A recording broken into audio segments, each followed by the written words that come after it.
ಯಾವುದೋ ಒಂದು ತಾಂತ್ರಿಕ ದೋಷದಿಂದ ಅಪಘಾತಕ್ಕೀಡಾಯಿತು.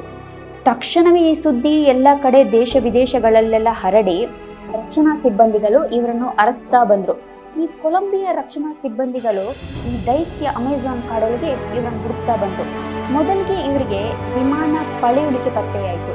ಅಲ್ಲಿ ಅವರಿಗೆ ತಾಯಿಯ ಶವ, ಪೈಲಟ್ ಹಾಗೂ ಇನ್ನೋರ್ವನ ಶವ ದೊರೆತು. ಆದರೆ ಈ ವಿಮಾನದಲ್ಲಿದ್ದ 4 ಮಕ್ಕಳು ಏನಾದರೂ ಅವರು ಬದುಕಿದ್ದಾರೋ ಇಲ್ಲವೋ ಎಂಬುದೇ ಅನುಮಾನವಾಯಿತು. ಆದರೂ ಈ ರಕ್ಷಣಾ ಸಿಬ್ಬಂದಿಗಳು ಅಲ್ಲಿಯ ಬುಡಕಟ್ಟು ಜನಾಂಗದ ಸಹಾಯದಿಂದ ಮಕ್ಕಳ ಹುಡುಕಾಟ ಶುರು ಮಾಡಿದರು. ಇವರಲ್ಲಿ ದೊಡ್ಡ ಮಗು 13 ವರ್ಷ, ಇನ್ನು ಎರಡನೆಯದು 9 ವರ್ಷ, ಇನ್ನು ಮೂರನೇ ಮಗು 4 ವರ್ಷ ಹಾಗೂ ಈ 4ನೇ ಮಗು ಇನ್ನು 1 ವರ್ಷದ ಕಂದಮ್ಮ. ಇವರ ಈ ಹುಡುಕಾಟದಲ್ಲಿ ಮೊದಲಿಗೆ ಒಂದು ಮಗುವಿನ ಹೆಜ್ಜೆ ಗುರುತು ಅವರಿಗೆ ಕಾಣಿಸ್ತು. ನಂತರ ಅವರಿಗೆ ಅರ್ಧದಿಂದ ಹಣ್ಣು ಸಿಕ್ತು. ಹಾಗೆ ಮಗುವಿನ ಹಾಲಿನ ಬಾಟಲ್, ಚಪ್ಪಲಿಗಳು ದೊರಕಿದ್ರಿಂದ ಮಕ್ಕಳು ಬದುಕಿದ್ದಾರೆಂದು ಅವರಿಗೆ ನಂಬಿಕೆ ಬಂತು. ಅದಕ್ಕಾಗಿ ಕೊಲಂಬಿಯಾ ವಾಯುಪಡೆ ಹೆಲಿಕಾಪ್ಟರ್ ಮೂಲಕ ಒಂದಷ್ಟು ನೀರಿನ ಬಾಟಲ್, ಆಹಾರವನ್ನು ಕೆಳಕ್ಕೆಸೆದರು. ಎಲ್ಲಾದರೂ ಈ ಆಹಾರ ಮಕ್ಕಳಿಗೆ ದೊರೆತರೆ ಅವರು ಹೊಟ್ಟೆ ತುಂಬಿಸಿಕೊಳ್ಳಲಿ ಎಂಬುದು ಅವರ ಉದ್ದೇಶವಾಗಿತ್ತು. ಅತ್ಯಂತ ವಿಷಕಾರಿ ಹಾವುಗಳು, ಮಾಂಸಾಹಾರಿ ಪ್ರಾಣಿಗಳು ವಾಸಿಸುವ ಸ್ಥಳದ ಮೂಲಕವೇ ಈ ಮಕ್ಕಳು ಹೋಗಿದ್ದಾರೆಂದು ತಿಳಿದು ಬಂದಿತ್ತು. ಹೀಗೆ 10 ದಿನ, 20 ದಿನ, 40 ದಿನದ ಹುಡುಕಾಟದ ನಂತರ ಈ 4 ಮಕ್ಕಳು ಪತ್ತೆಯಾದರು. ಈಗಲೂ ಈ ಮಕ್ಕಳಿಗೆ ಆಸ್ಪತ್ರೆಯಲ್ಲಿ ಚಿಕಿತ್ಸೆ ನೀಡಲಾಗುತ್ತಿದೆ.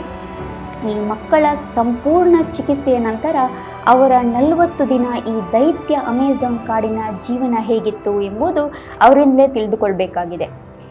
ಕೆಲವು ಮಾಹಿತಿಗಳ ಪ್ರಕಾರ ಅಲ್ಲಿ ಸಿಕ್ಕಿದ ಸೊಪ್ಪು, ನೀರನ್ನು ಕುಡಿದು ಈ ಮಕ್ಕಳು ಬದುಕಿದ್ದಾರೆಂದು ಹೇಳಲಾಗುತ್ತದೆ. ನೋಡಿದ್ರಲ್ಲ ಸ್ನೇಹಿತರೆ, ಈ ಅಮೆಜಾನ್ ಕಾಡು ಎಷ್ಟು ದೊಡ್ಡದಾಗಿ ವಿಸ್ತರಿಸಿಕೊಂಡಿದೆ ಎಂದರೆ ಈ ದೈತ್ಯ ಕಾಡಿನ ಭಾಗ ಬ್ರೆಜಿಲ್, ಪೆರು, ಕೊಲಂಬಿಯಾ, ವೆನೆಜುಯೆಲಾ, ಈಕ್ವೆಡರ, ಬೊಲಿವಿಯಾ, ಗಯಾನಾ, ಸೂರಿನಾಮ್ ಹಾಗೂ ಫ್ರೆಂಚ್ ಗಯಾನಾ ದೇಶದಲ್ಲಿ ಹರಡಿಕೊಂಡಿದೆ.